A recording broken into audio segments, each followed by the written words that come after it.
Assalamualaikum warahmatullahi wabarakatuh. Baiklah, di sini saya ingin menjelaskan mengenai PPT yang sudah saya buat. Di sini ada persiapan pra-anestesi.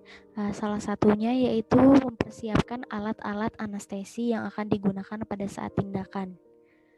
Untuk alat-alatnya itu biasa disingkat menjadi statics. Untuk alat yang pertama di sini adalah ada huruf S ya. Huruf S ini merupakan scope. Untuk alat-alatnya yaitu stetoskop dan laryngoskop. Untuk alat yang pertama ada stetoskop. Stetoskop ini diambil dari bahasa Yunani yang berarti stetos, dada, dan skopein, kemudian memeriksa. Untuk stetoskop sendiri adalah sebuah alat medis akustik untuk memeriksa suara dalam tubuh. Yang selanjutnya di sini ada laryngoskop. Laryngoskop ini terbagi menjadi dua, yaitu Mayer yang biasa digunakan untuk anak-anak, kemudian laryngoskop yang Macintosh biasa digunakan untuk dewasa. Laryngoskop sendiri adalah alat yang digunakan untuk melihat laring secara langsung supaya kita dapat memasukkan pipa trakea dengan baik dan benar. Secara garis besar, dikenal dua macam laryngoskop terdiri atas blade atau bilah dan handle atau gagang. Untuk alat yang selanjutnya di sini ada T yaitu tube, ada endotracheal tube yang biasa disebut dengan ETT dan LMA. Untuk endotracheal tube atau yang biasa disebut dengan ETT ataupun pipa endotracheal adalah sejenis alat yang digunakan di dunia medis untuk menjamin saluran nafas tetap bebas. Kemudian pipa endotrakea ini terbuat dari material silikon, PVC, polivinil klorid yang bebas lateks. Kemudian dilengkapi dengan 15 mm konektor standar. Selanjutnya ada laryngeal mask airway atau yang biasa disingkat menjadi LMA, adalah sebuah alat untuk mempertahankan jalan napas paten tanpa intubasi trakea yang terdiri dari tabung terhubung ke cuff oval yang berfungsi untuk mengunci laring. Untuk bentuknya sendiri LMA seperti endotracheal tube yang besar pada ujung proksimal dan terhubung dengan masker pada ujung distal. Kemudian untuk keuntungan LMA sendiri yaitu untuk keuntungan LMA dibandingkan dari ETT adalah berkurangnya resiko stridor post-operasi, obstruksi saluran nafas post-operasi juga lebih sedikit. Kemudian untuk macam-macam LMA yaitu yang pertama ada LMA klasik. LMA klasik merupakan suatu peralatan yang digunakan pada airway management yang dapat digunakan ulang dan digunakan sebagai alternatif baik itu untuk ventilasi, face mask maupun intubasi ET. Untuk jenis yang kedua ada LMA fast start. LMA fast start ini terdiri dari suatu tube stainless steel yang melengkung dengan diameter internal 13 mm yang dilapisi dengan silikon, konektor 15 mm, kemudian handle, ada cuff juga, dan suatu batang pengangkat epiglotis. Untuk perbedaan utama antara LMA klasik dan LMA fast stretch ini yaitu pada tube baja, handle, dan batang pengangkat epiglotis. Selanjutnya yang ketiga ada LMA ProCell, mempunyai dua gambaran desain yang menawarkan keuntungan lebih dibandingkan LMA standar selama melakukan ventilasi tekanan positif.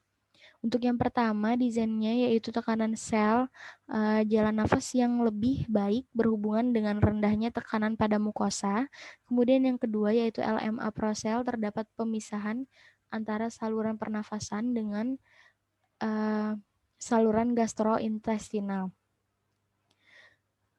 Kemudian disatukan dengan drainage tube yang dapat mengalirkan gas-gas esofagus atau memfasilitasi suatu jalur tube orogastrik untuk dekompresi lambung. Selanjutnya di sini ada LMA yang keempat yaitu LMA fleksibel. memberikan perlindungan yang baik terhadap laring dari sekresi dan darah yang ada di atas fleksibel LMA. Untuk bentuknya sendiri, untuk bentuk dan ukurannya hampir menyerupai LMA klasik. Untuk ukuran fleksibel LMA 2-5, kemudian populer digunakan untuk pembedahan nasal dan pembedahan intraoral termasuk tonsilektomi.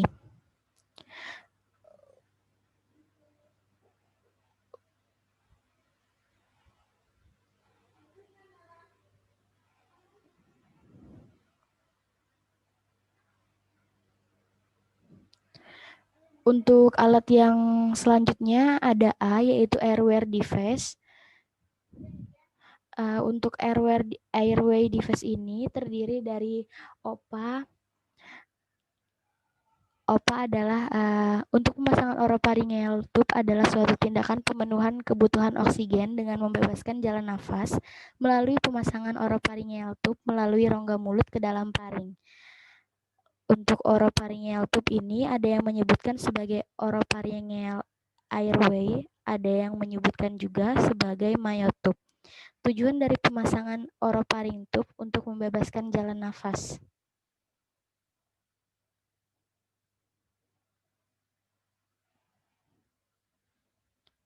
Selanjutnya ada alat T, yaitu tape atau plaster.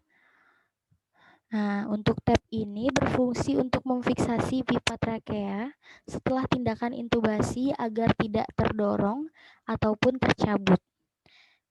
Untuk yang selanjutnya di sini ada alat yang berawalan huruf I, yaitu inducer atau stilet ataupun forceps Magill.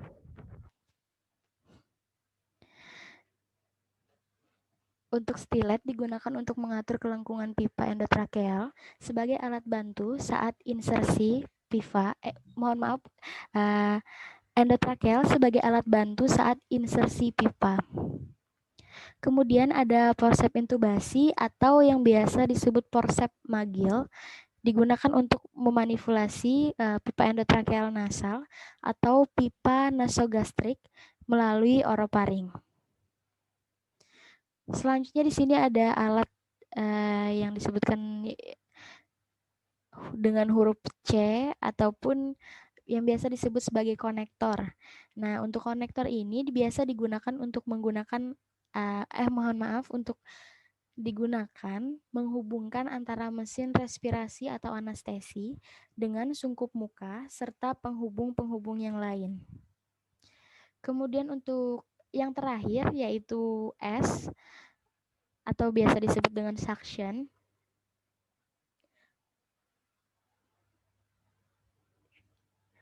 Untuk suctioning atau penghisapan merupakan tindakan untuk mempertahankan jalan nafas sehingga memungkinkan terjadinya proses pertukaran gas yang adekuat dengan cara mengeluarkan sekret pada klien yang tidak mampu mengeluarkan sendiri. Baiklah, mungkin cukup sekian penjelasan dari saya mengenai persiapan-persiapan alat anestesi. Terima kasih sudah menonton. Semoga bermanfaat. Wassalamualaikum warahmatullahi wabarakatuh.